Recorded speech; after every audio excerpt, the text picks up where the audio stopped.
Hi everyone, it's Drew here at Card of My Eye. Today I wanted to share with you how to create a memory glass pendant using Ranger's memory glass and the memory frames. This is a sample that I made using some stamp sets. I used the Regal or the Organic Fabric Flourish stamp set from Ink and Inkadoo, and I used this stamp right here. And then I used this Stampology Autumn Leaf stamp set called Flowers, and I used this one right here.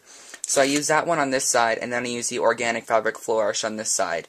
And what you're going to need to do when you do this one is you're going to emboss it using some black embossing powder, or you could stamp using the Tim Holtz Black Soot Distress ink and emboss over the top of it, and then paint using other Tim Holtz inks. Just put them on your acrylic block, water them down a bit, and paint in with them.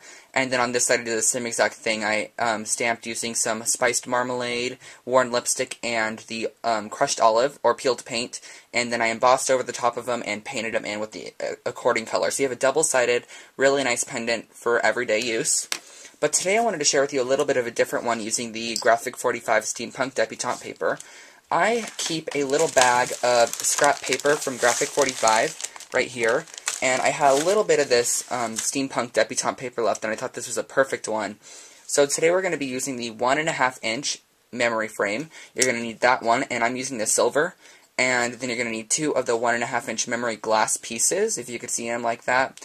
And you're also going to need the 1.5 inch memory capsule, and this comes with your frame when you purchase them. So I cut out a piece of 1.5 inch by 1.5 inch pattern paper from Graphic 45, and this is a 1 inch by 3 inch, just to let you know. It's 1 inch wide by 3 inches tall, and they already have a soldered ring on the top for your chain or whatever you want to put onto it. But this one's going to be a really super simple one just for the tutorial. But what we're going to do is we're going to start off with our capsule, and I have some gears here that I picked up at our local scrapbooking store, and I'm just going to take just a few gears here, just grabbing just a couple of them, and I'm just going to drop them onto the inside of there. So you're going to have a little shaker box of gears, if you could see the gears in there. And then what I'm going to do is I'm going to set my 1.5 inch memory glass on top of that. Then we're going to add our 1.5 inch piece of pattern paper facing towards your gears. And then you're going to add your other 1.5 inch piece of glass, and it's going to look like this when you flip it over. Really super cool shaker pendant necklace. So then after you do that, you don't have to add the shaker box if you don't like to. Then after you do that, you're just going to slip it into your memory frame by slipping it. I like to open all 4 edges, and then I slip it into one of the edges like this. You're going to want to make sure you get all the layers in there, because the memory glass is kind of thin, so it can slip out very easily. Then I just slip this layer in like this. Make sure everything's pushed up and really nicely bonded.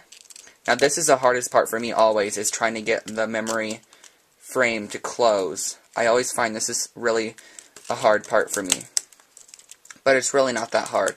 And then I'm just going to take the little tab and I'm going to push it down, and it's just going to be inserted into the hole there, and then you're going to push it down, and there you have a shaker pendant using the Graphic 45 Steampunk Debutante. And then again, here's another sample that you can make using just some stamp images and coloring them in with Copic markers or whatever you want to do. And so here's this side, and you could also wear it this side if you just want a basic green necklace. So it's really nice to use double-sided pattern paper on these. Or you can completely add another shaker to this side and make a double shaker using maybe some different Graphic 45 paper if you would prefer. But thank you guys so much for watching this tutorial, and I hope it helped using the Ranger memory glass frames. Bye everyone.